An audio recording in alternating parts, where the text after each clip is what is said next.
General Store on 24 is located on Route 24 in Lewis. Headlines you can't get through your day without. On Power 101.7. And look, again, you might not think so. We try to keep it, down the middle and try to cater to both sides on the show, and we're not like a heavy political show, but you got to call, what's that old saying that I hate? You got to call the spade a spade, You don't like that saying? It's like the same thing, but you got to call, you got to call a spade a spade. I mean, it is what it is. Can't get down with certain things, Yeah. I feel like I'm kind of, down the middle. I look at both sides of different issues and stuff. But I can't get down to the praise of a standing ovation and pyrotechnics for Kyle Rittenhouse. And I can't get down with Donald Trump doing a press conference, making January a mockery. 6th. I think it's making a mockery of January 6th. And I don't, honestly, at this point, I don't know. I think the political scene has calmed. Yeah. I mean, that's my opinion. It's just, you're not on edge every day. You're not like wondering what, the president's going to say next.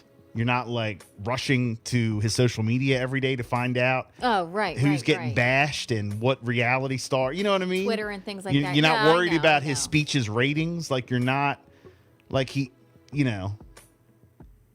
president is presidenting. you know what I'm saying? Like that's just my. Right. So I don't know. It is different. That's where I'm at. It is different. It's kind of like back to normal.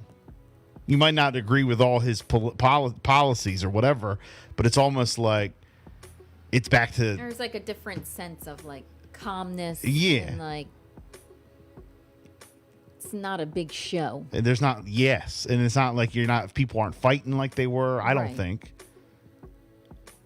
I mean, things are calm. Yeah. So I don't know. Let's move in the right direction and, keep pushing forward. And look, this show is all about honesty. So I'm just being, reality radio. So I'm just being honest. That's where I'm at right now. Right. So. Bill's feeling good, y'all. Look,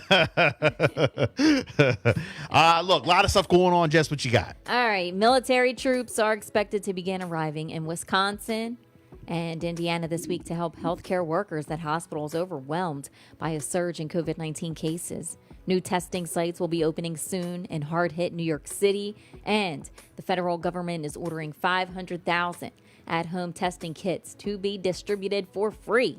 These are among the measures announced yesterday by President Joe Biden to tackle the latest surge in COVID-19 illnesses. The president said that he would not seek to impose additional mandates for vaccinations, restrictions on travel, and other activities, or school closures.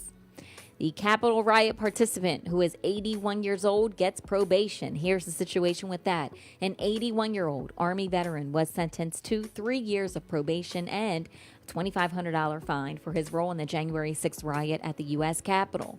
Gary Wickersham was charged with illegally breaching the Capitol building. He says that he regrets his actions that day. An earthquake measuring 5.9 shook South Central Alaska yesterday afternoon. No damage has been reported, but although the quake was felt through much of the state, it was centered about 140 miles southwest of Anchorage and 38 miles east of Port Alworth, which has a population of 186. Check out this Christmas miracle. A Maryland couple was shopping.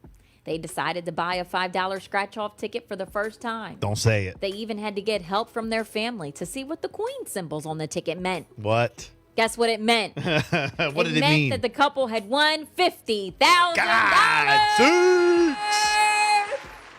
God sakes. The winnings will help with the medical bills for the woman's 93-year-old mother who was recently diagnosed with cancer. She says, "She's been my rock," the winner said. "Just the fact that I'm able to help puts me over the moon." Wow. All right, so that family got a Christmas miracle here in Maryland. Good for them. Also, starting on January the 3rd, the city of Rehoboth Beach is going to require that all employees show proof of vaccination against COVID-19 or they will be tested weekly. The city is also going to host a vaccination clinic on Wednesday, January the 5th from 4 to 8 p.m. at the Rehoboth Beach Convention Center. And the city says that this clinic will be open to the public. In Seaford, here locally as well, the Seaford Police Department are asking for the public's help in identifying a suspect involved in a robbery at Dunkin Donuts on Monday evening. We're told that the robbery occurred just before 7:30 p.m. at the Dunkin Donuts located in the 500 block of Bridgeville Highway. There were no injuries reported, and the suspect reportedly fled with an unknown amount of cash. Anybody with any information on these robberies is asked to contact the Seaford Police Department at 302-629-6645 or Crime Stoppers at 1-800-TIP 3333. And Governor Hogan, yesterday, he did speak. This is one day after he tested positive for COVID-19. He is quarantining and working from home. He says that right now he is only experiencing some cold-like symptoms at this time. But he gave an update yesterday. He says that Maryland's current COVID-19 positivity rate sits at 11.6%. He also says that they are going to be working with hospitals and the Maryland Hospital Association on critical operation issues. They've also established a surge operations center to manage bed capacity. He also announced a $100 million to address urgent staffing needs at hospitals and nursing homes across the state. And he's just urging everyone to please get your vaccination, get your booster. And the state of Maryland has now administered more than 10 million COVID-19 vaccines. Good afternoon. Early yesterday morning, I received a positive rapid test for COVID-19, which was confirmed last night with a positive PCR test. So I'm quarantining and doing a little work from home this week. I appreciate all the well wishes, and I want you to know that I'm doing fine and currently only experiencing some cold-like symptoms. I attribute that to the fact that I have been fully vaccinated and that I got a booster shot as soon as I was eligible. And I can't stress this enough. Getting vaccinated and getting your booster is your strongest possible defense against this virus and its variants. My focus continues to be on Maryland's strong response to the virus. As I've been warning for the past few weeks, we're entering another pivotal moment in the fight against COVID-19. We are experiencing a post-Thanksgiving surge in our hospitals, which is primarily related to the Delta variant. However, the Omicron variant, which appears to be many times more transmissible than Delta, is rapidly becoming the dominant variant here in Maryland and across the country. There are still plenty of unknowns about Omicron and its severity, but so far, relatively few of the cases of Omicron detected here in Maryland have led to any hospitalizations. But all of our key health metrics are up right now across the board. Our COVID-19 positivity rate is now 11.6%. And while that is much lower than some of our neighbors in the region who are experiencing positivity rates of anywhere from 38 to 43%, it's still higher than we want it to be. Last week, we experienced 3 days of more than 3,000 cases. And today, we're reporting a single day high of 6,218 new cases. Most concerning, hospitalizations are now up to 1,392.